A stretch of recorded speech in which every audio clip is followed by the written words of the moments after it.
આપણે સંતુલન વિશે માહિતી મેળવી હતી. રસાયણ વિજ્ઞાન જે છે એનું ધોરણ 11માં આપણે ચેપ્ટર નંબર ભાગ 1નું 7મું જે છે એ સંતુલન જોઈ રહ્યા છીએ.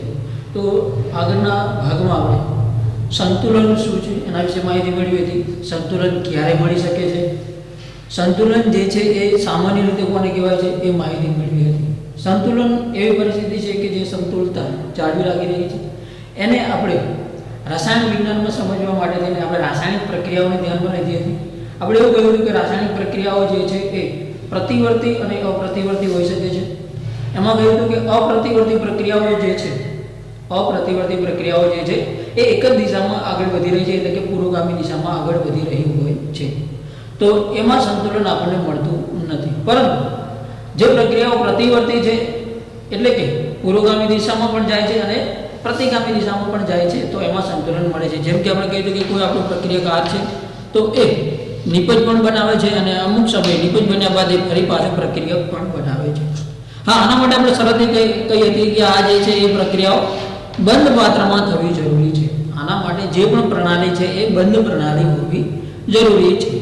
અને બીજું કહ્યું કે આના માટે જે તે અમુક તાપમાન છે કે એ જે છે એ પદો અચળ હોય છે અથવા તો એ બદલાતા આપણું સંતુલન જે છે એમાં ફેરફાર જોવા મળે છે. તો આપણે એવું કહ્યું હતું કે પુરોગામી પ્રક્રિયાનો વેગ જેટલો છે એટલો જ પ્રતિગામી પ્રક્રિયાનો વેગ બનશે, તો જ આપણને સંતુલન મળશે. ફરી કહું છું, આ યાદ રાખો, પુરોગામી પ્રક્રિયાનો જેટલો પણ વેગ છે એટલો જ પ્રતિગામી પ્રક્રિયાનો વેગ આપણને મળશે, ત્યારે જ સંતુલન જોવા મળે છે.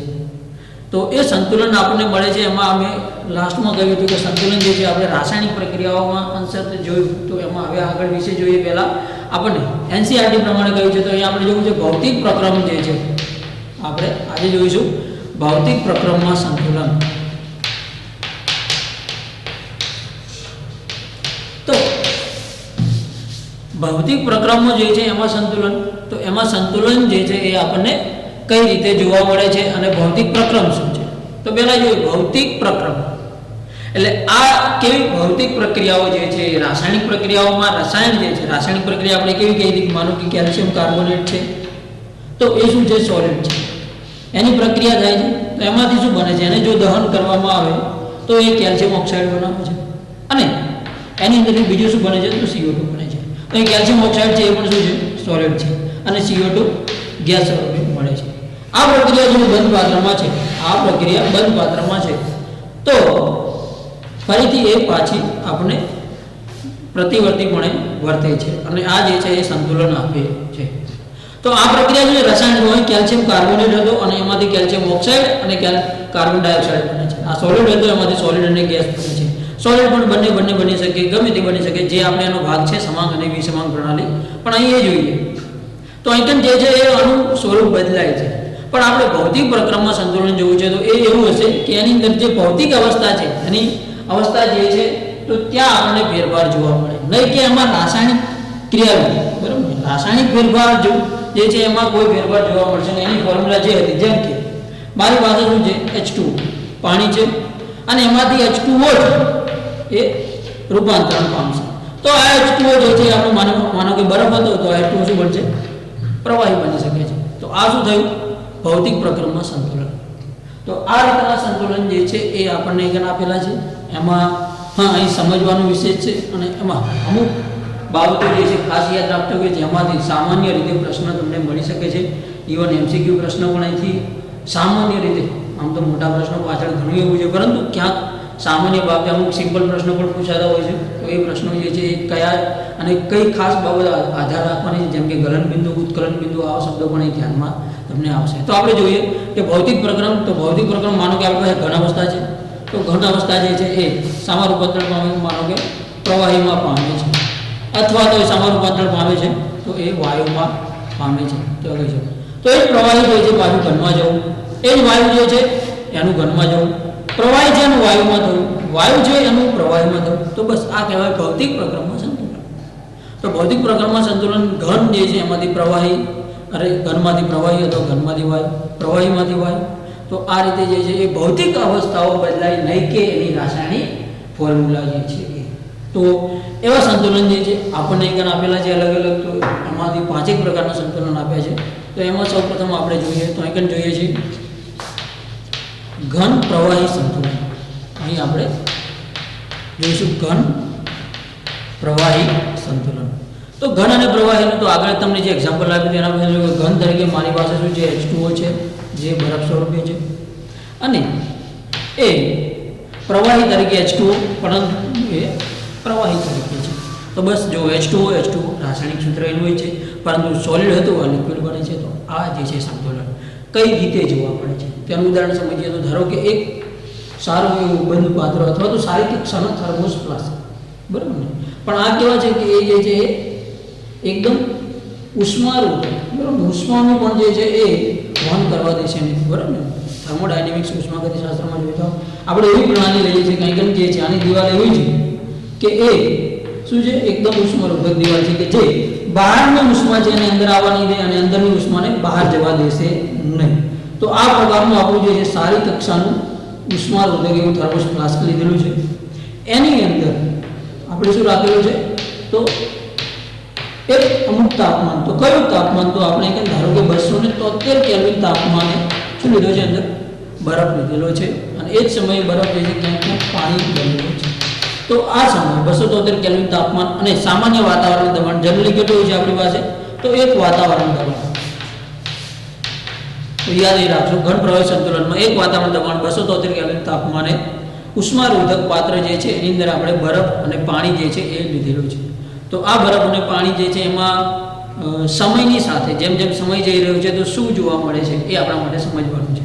તો અહીં જે સંતુલન કઈ રીતે મળેલું છે તો અહીં એવું થાય છે કે આ 273 કેલ્વિન તાપમાન છે એ સમય અને એક વાતાવરણ દબાણ છે ત્યારે આ જે પાત્ર છે એમાંથી બહારની ઉષ્મા જે છે એ અંદરની ઉષ્મા જે છે બહાર આવતી નથી, કે બહારની ઉષ્મા જે છે અંદર કોઈ પણ પ્રકારની આપલે કરતી નથી, કારણ કે આ જે છે ઉષ્મા રોધક પાત્ર છે, ઉષ્માને અંદર આવવા દેશે નહીં. તો અંદરની પરિસ્થિતિ સેમ જળવાયેલી છે. તો એકમ શું જોવા મળે છે તો અહીંયા રાખો એકમ જે છે એ દળ જે છે એ અચળ જોવા મળે છે. યાદ રાખો આ પરિસ્થિતિમાં શું અચળ જોવા મળે છે તો દળ કોનું, તો બરફનું જેટલું પણ દળ છે એટલું છે, પાણીનું પણ દળ એટલું છે. એકમ જે સંતુલન થયેલું છે એ સંતુલનને એકમ દળ જે છે માનો કે બરફ 100 ગ્રામ હતો અને પાણી જે છે એ માનો કે 5 ગ્રામ છે કે ઇવન 10 ગ્રામ છે, તો જેટલું છે એટલું દળ અચળ રહેશે, ભલે સંતુલન મળી ગયું છે. અહીંથી જુઓ સોલિડ જે છે આમાંથી પાણી તરફ જવાનો વેગ જે છે એ અને પાણીમાંથી બરફ તરફ આવવાનો વેગ જે છે સરખો બનેલો છે, એટલે કે સંતુલન મળેલું છે. આ સમયે દળ જે છે એ અચળ છે, બરાબર. તો અહીં સંતુલન સ્થિર થઈ ગયું નહીં, આપણે એવું નહીં માનીએ.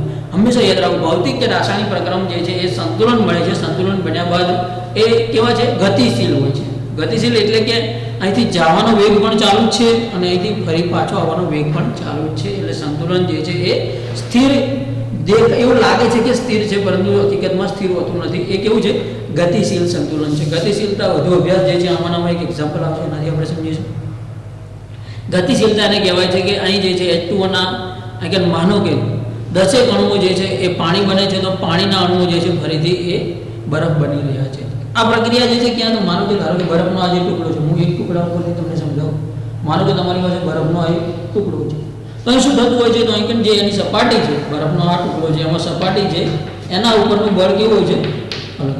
અહીં આ બાજુથી જે લાગતું બળ છે પરંતુ આ સપાટી ખુલ્લી છે તો અહીં બળ જે છે બરાબર, તો અંદરના જે છે એ બળ લાગવામાં ફેરફાર થતાં આ સપાટી જે છે એ પોતાની અંદરથી થોડો ફેરફાર કરે છે અને અહીં ઉપરના કણો જે છે એ સામાન, તો ઉપરના કણો બરફના જે છે એ પાણીમાં રૂપાંતરણ પામે છે. અને એક્ઝેક્ટ એ જ સમયે જે છે એ જે તાપમાન અચળ છે ત્યારે પાણીના અમુક અણુઓ જે છે ફરી પાછા જે છે એ બરફ બને છે. તો બસ જેટલા અણુઓ જે છે એ પાણી જે બની રહ્યા છે એટલા જ અણુઓ એ બરફ બની રહ્યા છે, એટલે દળ અચળ રહે છે. એટલે દળમાં કોઈ ફેરફાર થતો નથી. તો કોઈ અચળ તાપમાન અને દબાણ છે એ સમયે આનું દળ જે છે એ પણ અચળ રહે છે, પરંતુ આ પરિસ્થિતિ આપણને સંતુલનમાં જોવા મળે છે. તો આ રીતે આપણે ઘન પ્રવાહી સંતુલન સમજી શકીએ છીએ. અહીં શું જોવા મળ્યું તો લાગતા બંને પ્રકારના બળો છે. H2O માંથી લિક્વિડ જે બની રહ્યું છે અને લિક્વિડ H2O જે છે એમાંથી સોલિડ H2O જે છે, તો બંને એકબીજાના વિરોધી પ્રક્રમ છે, અહીં માહિતી મળે છે. અને આ બંને જે છે એ સંતુલિત અવસ્થામાં જળવાયેલા છે. તો અહીં એક યાદ રાખશો કે જે તે પ્રવાહી જે છે એના માટે જે પણ એક કોઈ વાતાવરણ દબાણ છે તો એ વાતાવરણ દબાણે એનું આ જે તાપમાન છે એ તાપમાને એ શું છે, સંતુલિત અવસ્થામાં છે, બરાબર. તો આ તાપમાનને પાણીનું શું કહી શકાય છે, તો સામાન્ય ગલન બિંદુ, બરાબર ને. કારણ કે જો સોલિડમાંથી લિક્વિડ થઈ રહ્યો છે તો એક વાતાવરણ દબાણ છે તો એ સમયે જે તે એટલે કે વાતાવરણ દબાણ જે છે એ પણ મહત્વનો ભાગ ભજવે છે. જે તે દબાણે આ તાપમાન જે તાપમાનને પાણીનું શું કહે છે, સામાન્ય ગલન બિંદુ, પાણીનું સામાન્ય ગલન બિંદુ કહે છે, બરાબર ને. તો એ જ રીતે આનું બીજું એ પણ કહી શકાય છે કે લિક્વિડ જે છે એ સોલિડ બની રહ્યું છે એટલે કે ઠારણ થઈ રહ્યું છે, કારણ કે એ પ્રવાહી એમાંથી ઠરે છે. તો આને બીજું શું કહ્યું છે, અથવા તો એને પાણી છે એનું શું કહી શકાય છે, સામાન્ય ઠારણ બિંદુ. યાદ રાખજો, ટર્મ્સ મેં કહ્યું કે આવશે ટર્મ્સ આવે તમારે. તો ઘન પ્રવાહી સંતુલન સ્થિતિ છે એમાં શું થાય છે, તો એક વાતાવરણ દબાણ 273 કેલ્વિન તાપમાને આપણું આ જે પાત્ર છે એની અંદર આ સંતુલિત અવસ્થા જોવા મળે છે. એ સંતુલિત અવસ્થાએ શું રહે છે, તો દળ અચળ રહે છે. યાદ રાખજો, શું અચળ રહે છે, દળ અચળ રહે છે. આ જે તાપમાન છે એ તાપમાનને આના માટે શું કહી શકાશે, તો આપણું જે પાણી છે એનું સામાન્ય ગલન બિંદુ પણ કહી શકાય છે, અથવા તો ઠરે છે તો સામાન્ય ઠારણ બિંદુ પણ કહી શકાય છે.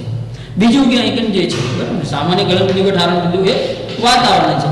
જો આ એક વાતાવરણ દબાણ છે, વાતાવરણ દબાણમાં જો ફેરફાર થાય તો આમાં પણ ફેરફાર જોવા મળી શકે છે.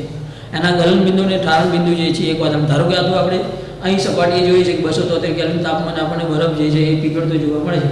પરંતુ તમે પર્વતીય વિસ્તાર જે છે કે એમાં તમે જશો, બરાબર ને, ઊંચા પર્વતો છે ત્યાં, તો ત્યાં આ જે છે એમાં થોડો ફેરફાર જોવા મળી શકે છે. એટલે આધાર કોના ઉપર રાખે છે, તો એ જે છે એ દબાણ ઉપર પણ આધાર રાખશે. આ બાબત ધ્યાનમાં લઈ. તો આપણું થયું ઘન પ્રવાહી સંતુલન. હવે આપણે બીજું સંતુલન જોવું છે, આ ઘન પ્રવાહી. તો એ જ રીતે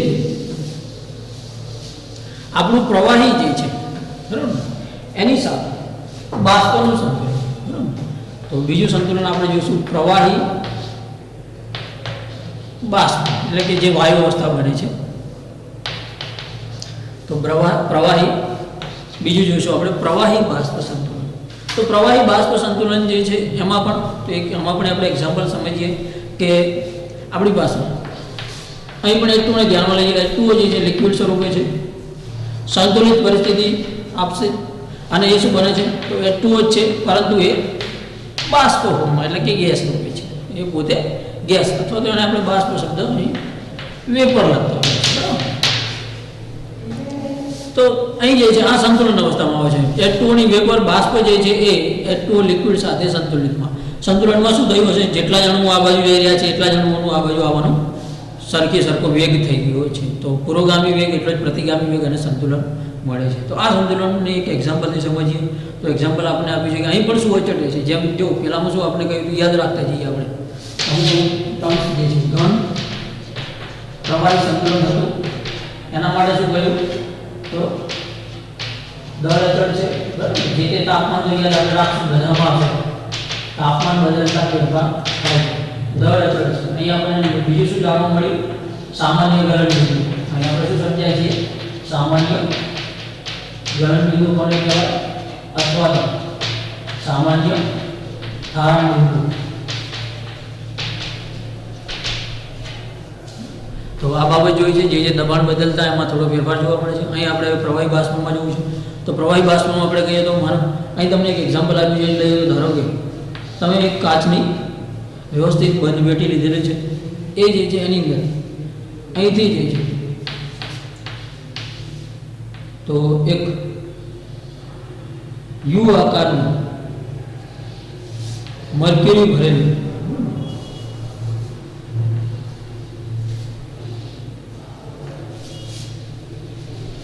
યુ આકારની અહીંથી ખુલ્લી છે, બરાબર ને, આનાડી જો અહીંથી ખુલ્લી છે.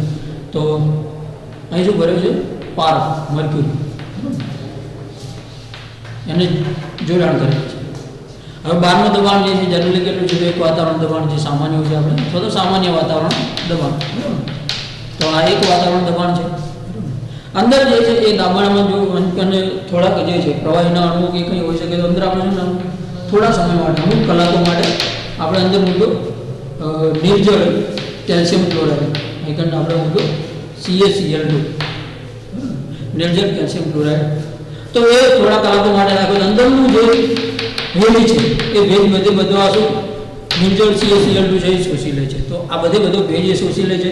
શોષાયા બાદ તમે શું કરી નાખો તો થોડા કલાકો વધારે નાખ્યા પછી સંપૂર્ણપણે એને ભેજ જે છે એકદમ દૂર કરી નાખી. આમાંથી ભેજ દૂર કરી નાખી.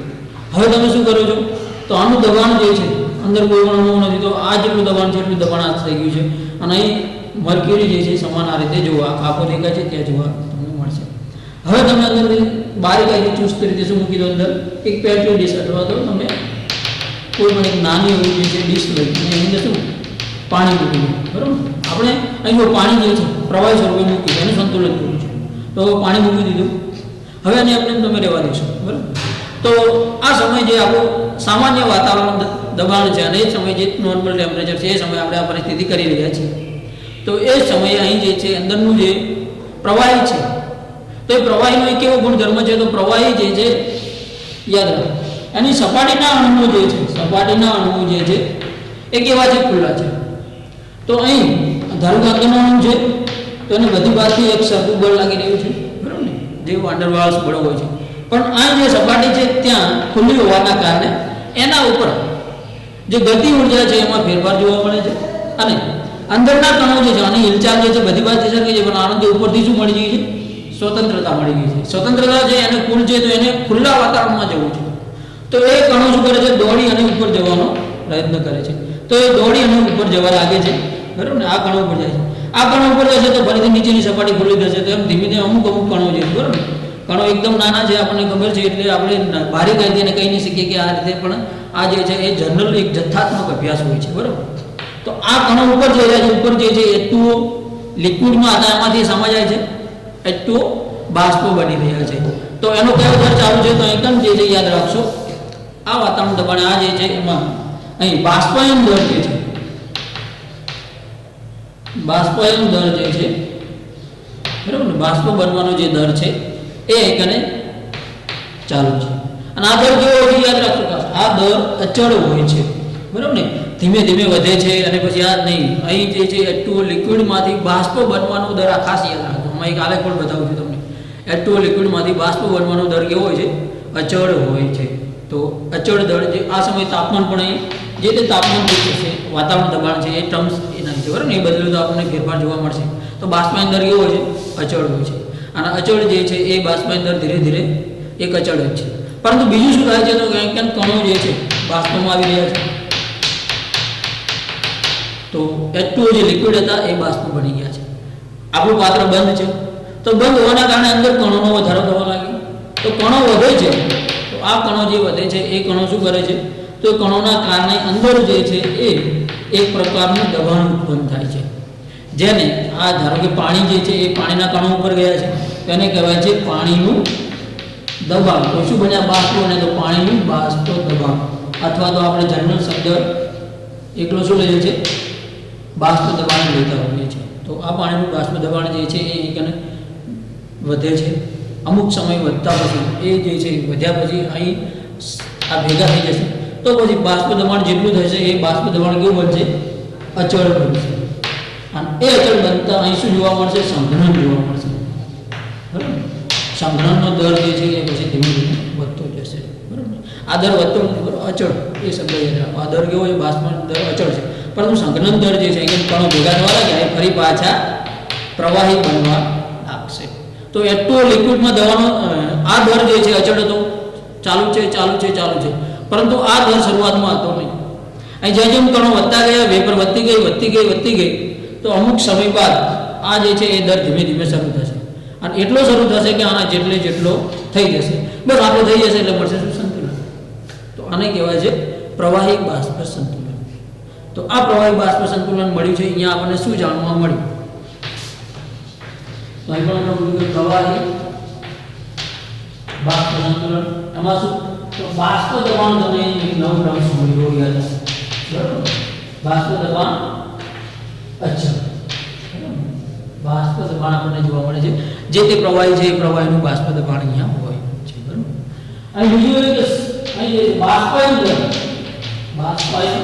દર અચળ હોય છે. આપણે યાદ રાખો. બરાબર ને, વિચારીમાં લખેલું છે. આના પરથી ગ્રાફ પણ મળશે. માનો કે તમને આવો ગ્રાફ આપવામાં આવે જેમ જેમ સમય જાય છે બરાબર તો સમય જતાં શું થાય છે તો આપણે જનરલી એવું કહી શકીએ કે અહીંયા જે છે પ્રતિગામીનો વેગ જે છે અને વેગ જે છે બંને બરાબર આ વેગ કેવો થતા હોય છે ધીમે ધીમે ધનનો વધારો જનરલી આવે છે બરાબર પણ અહીં પુરોગામીનો વેગ અને પ્રતિગામીનો વેગ જે છે એ સરખો બને છે પરંતુ બાષ્પાયન દર જે છે એ તો અચળ છે આ જે છે હું કહું ધારો કે અહીં વેગ વિરુદ્ધ સમયનો આલેખ છે તો આપણો કયો છે બાષ્પાયનનો વેગ છે બાષ્પાયન દર તો એને વેગ તો એ કેવો છે અચળ પરંતુ સંઘનન દર જે છે સંઘનન દર ધીમે ધીમે વધે છે મેં જેમ કહ્યું તેમ અહીં સંઘનન દર જે છે ધીમે ધીમે વધતો જાય છે તો સંઘનન વધે છે અને કેટલો થઈ જાય છે આના જેટલું અને તો ધીમે ધીમે વધતા જેટલો થઈ ગયો બસ આટલો થઈ ગયો અહીં થઈ ગયો આપણો આ જે છે આ જે સમય શું મળી ગયું સંતુલન બરાબર આગળ કયો છે તો આ સંઘનન દર સંઘનન તો અહીં ખાસ એ યાદ રાખો બરાબર આ જે છે આમાં આલેખ તમને ધારો કે એનસીઆરટીમાં આલેખ જે છે બરાબર આપ્યો નથી પરંતુ સમજો અને તમને નીટમાં કે એમાં પ્રશ્ન કરી શકે અલગ અલગ 4 આલેખ આપ્યા હોય અને તમને કહે કે પ્રવાહી બાષ્પ સંતુલન જે છે બરાબર ને હું કેવું તો કહી શકાય પ્રવાહી બાષ્પ સંતુલનમાં નીચેનામાંથી શું સાચું છે અથવા એવું કહી શકે કે નીચેનામાંથી શું ધારો કે એવો પ્રશ્ન કહી શકે કે પ્રવાહી બાષ્પ સંતુલન છે એમાં બાષ્પીય દર વધે છે બાષ્પીય દર ઘટે છે બરાબર ને બાષ્પીય દર અચળ રહે છે અથવા તો એક પણ નહીં તો તમારા 4 ઓપ્શન બની શકે છે અને આપણે તો અહીં સામાન્ય એક લાઈન લખી છે જુઓ જનરલી કેવું છે કે બાષ્પીય દર જો પુરોગામીનો વેગ વધે અને પ્રતિગામીનો વેગ વધે અને સંતુલન મળે એવું મેં કહ્યું છે પુરોગામીનો વેગ વધે અને પ્રતિગામીનો તો અહીં જો આ પુરોગામી વેગ છે આ પ્રતિગામી વેગ છે તો લિક્વિડમાંથી બાષ્પ થવું એ પુરોગામી વેગ છે પણ અહીં યાદ રાખજો આના માટે પુરોગામી વેગ અચળ હોય છે જ્યારે પણ બાષ્પ બનતી હોય છે એ વેગ અચળ જ હોય છે બરાબર અને અહીંથી અહીં આવે છે તો એ એના જેટલો પછી બની જાય છે પાણીનું જેવું એવું નથી કે તમે જે છે બરાબર ને ત્યાં તો તમને એક સંતુલન સમજાઈ દઉં કે સંતુલન દર અચળ બન્યું સંતુલન મળી ગયું હવે અહીં યાદ એ રાખશો કે તમે જે તે પ્રવાહી બદલો છો એ પ્રવાહી ઉપર આધાર રાખશો તમે ધારો કે એસિટોન લો છો ઇથાઇલ એસિટોન લો છો બરાબર જે પણ તમે કે ઇથર લો છો આલ્કોહોલ લો છો તો પછી એ યાદ રાખો કે બાષ્પીય કોના પર આધાર રાખે છે એનું બાષ્પ દબાણ પણ કોના પર આધાર રાખે છે તો બાષ્પ દબાણ જે છે એ તાપમાન બદલાશે તો તાપમાન ઉપર પણ આધાર રાખે છે જે તે પ્રવાહીના સ્વભાવ પર પણ આધાર રાખે છે કે પ્રવાહી બદલાઈ ગયું તો બદલાઈ ગયું અને પ્રવાહીનો જથ્થો માનો કે આટલું પ્રવાહી છે વધારે પ્રવાહી હોય તો એ સપાટી વધી ગઈ તો આપણું ઉપર વધારે જતા હશે તો એના ઉપર પણ આધાર રાખે છે તો પ્રવાહી બાષ્પ સંતુલનમાં બાષ્પ દબાણ અચળ હોય છે બાષ્પાયન દર જે છે એ કેવો હોય છે તો અહીં બાષ્પાયન દર પણ અચળ હોય છે અને અહીં સંઘનન દર એના જેટલો થાય છે તો પ્રવાહી બાષ્પ સંતુલનમાં આપણે આ બાબતને ધ્યાનમાં લઈશું હા અહીં શું નવું જાણવા મળે છે તો અહીં H2O લિક્વિડ H2O વેપર બરાબર તો અહીં જનરલી એવું જોવા મળે છે કે આ જે છે એ એક વાતાવરણ દબાણ બરાબર ને અથવા તો જનરલી એને આપણે એકમ 12 માં કેવું હોય તો 1.013 બાર અને જનરલી 373 કેલ્વિન ટેમ્પરેચર અથવા તો એને આપણે કહીએ 100 ડિગ્રી સેલ્સિયસ જે છે એ સમયે H2O અને H2O વેપર બંધ પાત્રમાં સંતુલન જોવા મળે છે તો આ તાપમાન છે એને પાણીનું શું કહે છે સામાન્ય ઉત્કલન બિંદુ શું કહે છે સામાન્ય ઉત્કલન બિંદુ છે તો જે તે પ્રવાહીના ઉત્કલન બિંદુ જુદા જુદા હોય છે એ પોતાના પ્રવાહી ઉપર આધાર રાખે છે અને બીજું કે દબાણ જે છે અહીં પણ એની જ પરિસ્થિતિ દબાણ જે છે ધારો કે તમે પર્વતવાળા ઊંચાઈવાળા વિસ્તારોમાં જશો તો અંશતઃ અમારા ઉત્કલન બિંદુમાં ફેરફાર જોવા મળી શકે જેમ કે પાણી છે એ એક વાતાવરણ એક બાર દબાણ છે એટલે કે એક વાતાવરણ દબાણ ઉત્કલન બિંદુ કેટલું મળે છે આટલું છે બરાબર ને પરંતુ તમે જો પર્વતવાળા વિસ્તારમાં ઉત્કલન બિંદુમાં ઘટાડો જોવા મળે છે તો એના પર પણ એ આધાર રાખે છે તો અહીં જે છે પ્રવાહી બાષ્પ સંતુલનમાં આ બાબત મળે છે તો બીજું નવું અહીં એક શું મળ્યું આપણે મળ્યું બીજું મળ્યું સામાન્ય ઉત્કલન બિંદુ મળે છે સામાન્ય ઉત્કલન બિંદુ આ અહીં મોટા બે ખાસ સમજવાના હતા બીજામાં હવે ડિટેલ જે છે એકદમ ઝડપી તમે સમજી શકશો આ બેની મેં મોટી વાત કરી છે અહીં ટર્મ્સ જે કીધા છે કે કોના માટે શું અચળ હોય છે એ વસ્તુ અહીં ખાસ ધ્યાનમાં લેજો એવું તો નોટ કરતા જજો બરાબર તો સામાન્ય ઉત્કલન બિંદુ આ રીતે આપણને મળે છે અહીં ધારો કે હું એસિટોન લઉં ઇથાઇલ એસિટેટ લઉં તો જે બદલું એના પ્રમાણે તમને ઉત્કલન બિંદુ જુદું જુદું મળી શકે છે તો આ આપણું થયું પ્રવાહી બાષ્પ સંતુલન હવે આપણે ત્રીજું જે છે એ જોઈએ તો અહીં જે છે એ પ્રમાણે હવે આપણે ઘન બાષ્પ ઘન પદાર્થ જે છે એનું બાષ્પ સાથે સંતુલન. તો ત્રીજું આપણે જોઈશું આપણી ઘન અને બાષ્પ. તો ઘન બાષ્પ સંતુલન. ઘન બાષ્પ સંતુલનમાં શું જોવા મળશે? તો આ એક ઇઝી પોઈન્ટ છે. આમાં ધારો કે આપણે એક એક્ઝામ્પલ લઈએ તો અહીં જે છે, માનો કે તમારી પાસે શું છે, I2 આયોડિન જે છે. તો આયોડિન એવો ગુણધર્મ છે, આયોડિન જે છે સીધું શું પામે છે, એ જે છે એ I2 પ્રવાહી નહીં બનતા, એ સીધું જે છે એ વેપર બનાવે છે. એ શું બનાવે છે? વેપર બનાવે છે, એટલે કે આયોડિન બાષ્પ. તો અને આયોડિન બાષ્પ જે છે એ તમે જો બંધ પાત્રમાં પ્રક્રિયા કરો, ધારો કે આ રીતે હું બંધ પાત્ર લઈ લઉં, આમાં હું આયોડિનના કણો લઈ લઉં, બરાબર ને, જે તે તાપમાન, બરાબર ને, એ પણ જે છે એ તાપમાન એક પોઈન્ટ છે, તાપમાન બદલાશે તેમાં ફેરફાર થઈ શકે છે. હા, આયોડિન જે છે એ શું છે, તો આ રીતે ઘન અવસ્થામાં છે. તો અમુક તાપમાન જે છે એમાં ધીમે ધીમે જે છે આની અંદર જે છે એ ઘનમાંથી આનું શું થાય છે, સીધું ઉર્ધ્વપાતન. આનું શું થાય છે? ઉર્ધ્વપાતન. તો ઉર્ધ્વપાતનનો વેગ જે છે એ ધીમે ધીમે આગળ છે. તો ઉર્ધ્વપાતન જે છે ધીમે ધીમે થઈ રહ્યું છે. તો એ આના કણો જે છે ક્યાં જશે? આ રીતે બાષ્પ બનશે, બરાબર. તો પાત્ર બંધ છે તો કણો ઉપર આવતા, તો એક સમય એવો આવશે કે ધીમે ધીમે જે છે એ વેપર બની ગઈ છે. તો અહીં જવાનો વેગ જે છે કેટલો હતો? ઊંચો હતો. જવાનો વેગ ઊંચો હતો. પણ સમય જતાં આ વેપર જે છે ધીમે ધીમે શું થવા લાગશે? પાછી જે છે એ સોલિડફાઈ જે છે, બરાબર. ફરીથી એ જે છે એ શું થશે? તો ફરી જે છે એ બાષ્પમાંથી સીધી એ જે છે સોલિડ બનવા લાગશે. તો અહીં જે છે એ વેગ પણ શરૂ થઈ જશે. તો એક સમય એવો આવશે જેટલો આ વેગ છે એના કરતાં વેગ ઓછો હશે, પણ સમય જતાં ધીમે ધીમે બંને વેગ સરખા થઈ જશે. તો આ બંને વેગ જે છે સરખા થઈ જશે, બસ. તો આ સમય શું મળી ગયો આપણને? સંતુલન. તો પુરોગામી વેગ, બરાબર, ઉર્ધ્વપાતન જે થયું છે, અને અહીં જે છે બાષ્પમાંથી સીધું જે છે ઘન બન્યું છે, બરાબર. તો એને જે છે આપણે પ્રતિગામી વેગ કહીએ. તો પુરોગામી વેગ અને પ્રતિગામી વેગ કેવા બને છે? સરખા બને છે. તો આ બંને સરખા બને છે, એને કહેવાય છે ઘન બાષ્પ સંતુલન. તો આયોડિન જે છે, બરાબર, જનરલી આ રીતે જોવા મળે છે. અને અહીં શું બને છે? તો અહીં જોયું તમને એક જાંબલી રંગ જે છે એ જોવા મળે છે. અહીં શું જોવા મળે છે? કારણ કે આયોડિન જે છે એ એકદમ ઘન અવસ્થામાં પોતે એકદમ મિશ્રિત હોય છે. જ્યારે એ બાષ્પ બને છે તો પોતાનો કલર જે છે કેવો છે? તો કલર જાંબલી છે. તો એટલો અહીં ભાગ જે છે એ જાંબલી કલરનો જોવા મળશે. તો જાંબલી રંગ ધીમે ધીમે પહેલો કેવો ઓછો હશે, સંતુલન થશે, પછી જાંબલી રંગ જેવો પણ છે, બરાબર ને, ઘેરો જાંબલી, આછો જાંબલી, જે પણ જાંબલી બને છે જાંબલી અચળ રહેશે. પછી તમે આને 1 કલાક 4 કલાક સુધી પણ એમ રાખો તો સંતુલન થઈ ગયું છે. પછી આ જાંબલી રંગ જેવો છે એવો ને એવો અચળ જોવા મળશે. તો અહીં ટૂંકમાં તમને જે એનું ટર્મ્સ જે છે, બરાબર, તો આની અંદર શું અચળ થઈ ગયું? તો અહીં જે છે પોતાની એક માપી શકાય એવો ગુણધર્મ, બરાબર, એનો રંગ છે તો રંગ અચળ રહે, અથવા તો એની અહીં જે છે આનું દળ જે છે, આ દળ જે છે ઉપર જવાનું નીચે આવવાનો વેગ સરખો થઈ જાય છે. તો અહીં એમની ઘનતાઓ જે છે એ અચળ રહેશે. તો અહીં જે છે એટલે માપી શકાય એવા ગુણધર્મો આમાં અચળ રહે છે, એ પણ આપણે કહી શકીએ છીએ. બીજું એક્ઝામ્પલ તમે લઈ શકો છો. જનરલી આપણે કપૂર જે છે, બરાબર ને, કપૂરની તમે જનરલી જોયું હોય તો, બરાબર, કોઈ આપણે સ્મેલ કે સારી આવે તો કપૂરની ગોટીઓ જે છે એ ખુલ્લી મૂકવામાં આવે છે વાતાવરણમાં. તો ખુલ્લી મૂકે તો પોતે શું ડાયરેક્ટ ઘન છે. તો એ કપૂરની ગોટી શું હોય છે? ઘન અવસ્થામાં તમને ખબર છે. તો એ સીધી પ્રવાહીની બનતા શું બને છે? તો એ કપૂર જ છે, પરંતુ જો એ રાસાયણિક ફોર્મ્યુલા બદલાતી નથી, એટલે આપણે ભૌતિક પ્રક્રિયામાં લઈએ છીએ, બરાબર. એ શું બને છે? તો એ સીધી જે છે એ વેપરમાં બની જાય છે, એટલે કે બાષ્પ અવસ્થામાં. અમુક સમય જતાં ફરી જો એને બંધ પાત્રમાં કરવામાં આવે તો એ સંતુલન પ્રાપ્ત કરે છે. પરંતુ આપણે તો ખુલ્લું રાખીએ છીએ, તો પછી જવાનો વેગ છે જે એ સોલિડમાંથી વેપરમાં જવાનો વેગ છે, એના સામે આપણું ખુલ્લા રૂમમાં એ રીતે મૂકી દઈએ તો આવવાનો વેગ જે છે એ એના જેટલો થતાં વાર લાગશે. કારણ કે અહીં ભેગું થવું જે છે એ શું થશે? અઘરું થઈ જશે. એટલા માટે થઈને કે સ્પેસ ઘણી મળે છે, તો એ સ્પિરિટ ઘણામાં થાય છે, તો એ સંતુલન ખુલ્લામાં મળશે નહીં. એટલે તો આપણે કહ્યું આના માટે બંધ પાત્ર હોવું આવશ્યક છે.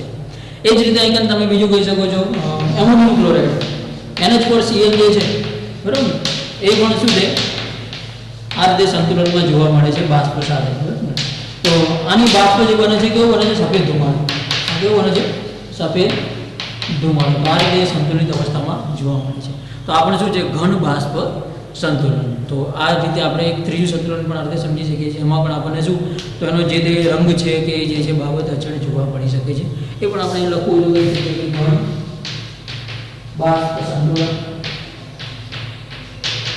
જે તે તાપમાન, જે તે પદાર્થનો રંગ જે છે અચળ અથવા તેના દળ એ બાબતો પણ એક તો સામાન્ય જે પ્રમાણે છે, બરાબર ને, પણ એ નવા ટર્મ્સમાં એકાદ રંગ જે છે એની વાત પણ તમે કરી શકો કે અચળ જોવા મળે છે, બરાબર.